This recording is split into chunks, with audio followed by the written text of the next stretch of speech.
The morning begins under a grey sky over Gaza. The air is still, thick with the smell of concrete dust and diesel fuel.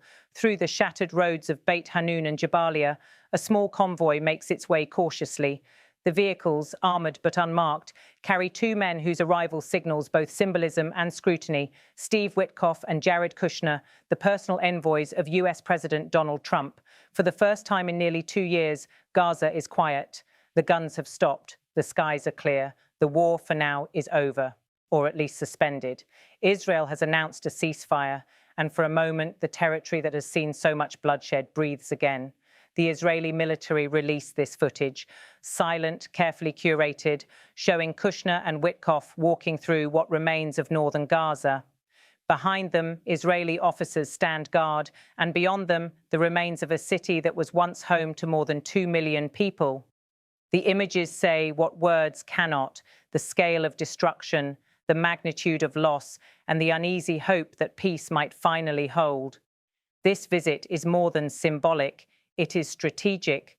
It marks the beginning of what Washington calls Phase 2 of the Gaza Compact, a reconstruction blueprint negotiated over weeks of tense diplomacy in New York, Cairo, and Doha.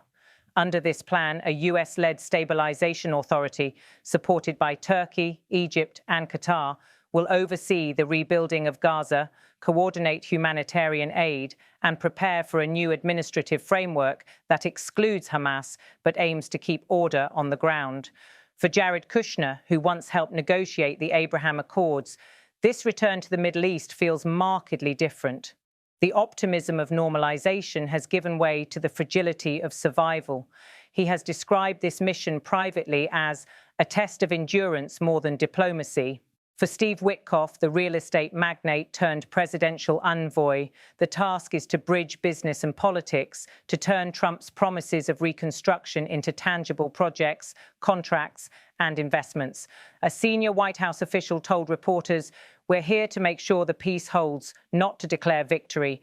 But in Gaza, the word peace carries heavy weight. It is a word that has been promised, postponed, and betrayed more times than most can count. On the ground, the ceasefire remains fragile. It was reached after nearly a month of back-channel negotiations involving Israeli security officials, Qatari diplomats, and Hamas representatives in exile. The deal's core terms are simple. Israel withdraws from parts of northern Gaza, Hamas releases hostages in phases, and international mediators monitor compliance. Yet the execution of these terms is anything but simple. Hamas officials have already refused to attend the formal signing of the agreement, calling parts of Trump's plan absurd, especially the proposal that senior Hamas leaders leave Gaza for exile. Meanwhile, Israel insists that its forces will remain on alert, ready to resume operations if the truce is violated. It is peace, but peace on probation.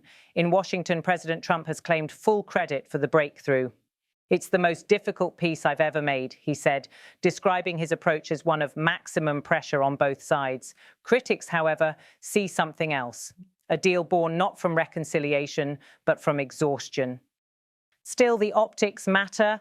Kushner and Witkoff's walk through Gaza is meant to be a statement. America is back in the region, not just as a broker of deals, but as a builder of what comes next. Reconstruction estimates are staggering.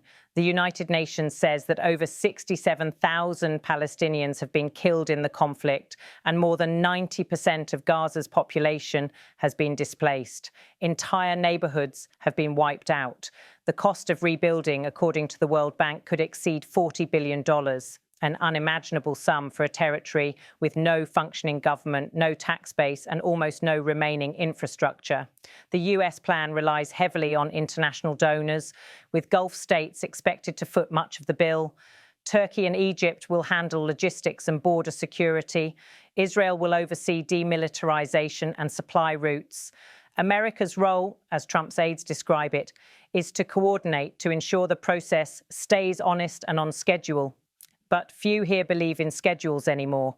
On the streets of Khan Yunis and Rafah, people are not thinking of deadlines. They are thinking of survival. One resident told AFP, "We have no house, no water, no power. Only the promise that maybe this time the war is over." Across Gaza, families are returning to ruins that once were homes. Children dig through debris, searching for toys or photographs. Women hang laundry on twisted metal rods. Men carry bags of flour donated by the UN. The ceasefire has given them time. Not comfort, but time. Observers say this moment may be Trump's greatest diplomatic gamble. For months, his administration pushed Israel and Arab states into accepting a ceasefire framework that would dismantle Hamas's military capacity without allowing a total collapse of governance in Gaza. The formula was risky, too much pressure and the deal could shatter, too little and the war would resume. So far, it is holding, barely. In Israel, Prime Minister Benjamin Netanyahu has described the ceasefire as temporary and conditional, insisting that any sign of rocket fire or tunnel reconstruction would trigger a swift military response. In Gaza, Hamas's leadership has warned it will repel aggression if Israel re-enters the Strip. The rhetoric is unchanged. The stakes are not. From Washington's perspective, the real test is not military, it's political. Trump's foreign policy narrative is being rewritten in real time.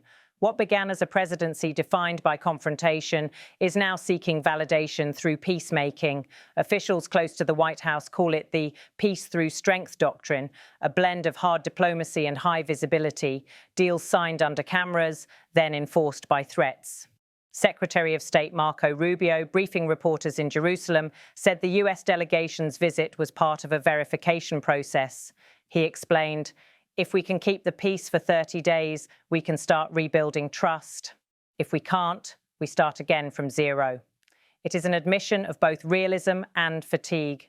After decades of failed initiatives, from Oslo to Annapolis, few expect miracles.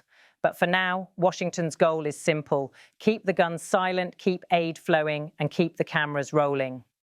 Kushner's itinerary includes a tour of the Erez crossing, a visit to an Israeli logistics base near Sderot, and consultations with the new International Stabilization Task Force, which includes Turkish and Qatari officers. There are no scheduled meetings with Palestinian representatives. Instead, communication is managed through mediators in Doha and Cairo, a diplomatic arrangement that reveals the deep political fractures still unresolved. The symbolism of this trip is unmistakable. For Trump, it reinforces the image of an America that delivers results where others failed. For Israel, it secures international backing at a moment of strategic vulnerability. And for the Palestinians, it raises a haunting question: who speaks for them now? Even as reconstruction planning begins, the humanitarian crisis remains severe. Northern Gaza's hospitals operate with limited power. Water stations are destroyed. Food shortages persist. International aid agencies warn that famine remains a real threat if supply lines are not stabilized within weeks. The World Food Programme has described the situation as an emergency on the brink of collapse. The International Red Cross says that without fuel and medical equipment, even a fragile ceasefire could quickly spiral into catastrophe. Amid all this, Witkoff's role is quietly expanding. A close ally of Trump, he has become the face of the American private sector's involvement in post-war reconstruction. His brief is to attract investors, infrastructure firms, housing developers, energy providers, who can turn Gaza's ruins into business opportunities. Critics call it disaster capitalism. Supporters call it pragmatism. Either way, billions of dollars could hinge on his success. Back in Washington, Trump's advisors see Gaza as a proving ground for their broader Middle East strategy, one that merges economic incentives with geopolitical control. If the Gaza Compact works, it could become a model for post-conflict zones from Yemen to Sudan. If it fails, it could reignite one of the most volatile conflicts in modern history. But beyond politics and policy, the human story remains. In Gaza City, a group of children plays football on a patch of sand between two collapsed apartment blocks. Their laughter echoes through the ruins. For a fleeting moment, the war feels distant. A mother nearby watches silently. She says, "They don't know what tomorrow means. They only know that today there are no bombs." Her voice breaks, but her words stay. Across the border, Israeli soldiers monitor the scene with wary calm. For them too, this ceasefire is a pause, not an end. Many have lost comrades. Many question whether their sacrifices will be honored or erased in the name of diplomacy. In Washington, the political debate continues. Trump's supporters hail the Gaza truce as proof that his brand of deal-making works: direct, transactional, and unapologetically American. Critics counter that it's unsustainable, pointing to unresolved issues: Hamas's disarmament, Palestinian governance, and Israel's long-term security. Still, the imagery of US envoys walking through Gaza's ruins has already reshaped global headlines. It is the picture of power visiting devastation, a reminder that diplomacy often begins where destruction ends. In the coming weeks, the world will watch whether this peace holds or unravels. Much depends on what happens away from the cameras, in negotiation rooms, in supply convoys, in the quiet decisions of soldiers and civilians. As night falls over Gaza, the convoy of Kushner and Witkoff departs. The dust settles, the cameras stop. But for the people who remain, the story continues, not as headlines, but as survival. This visit, short and silent, carries meaning far beyond its 55 seconds of official footage. It represents the collision of hope and history, of power and pain. For Gaza, it is another chapter in a long book of resilience. For Trump's envoys, it is the test of whether America can build peace not just through words, but through presence.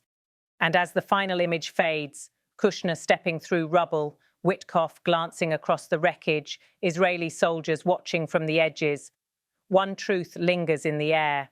In Gaza, peace is not declared, it is endured. Whether this endurance turns into lasting stability or slips once more into war will define not only the fate of Gaza, but the legacy of those who came promising to rebuild it.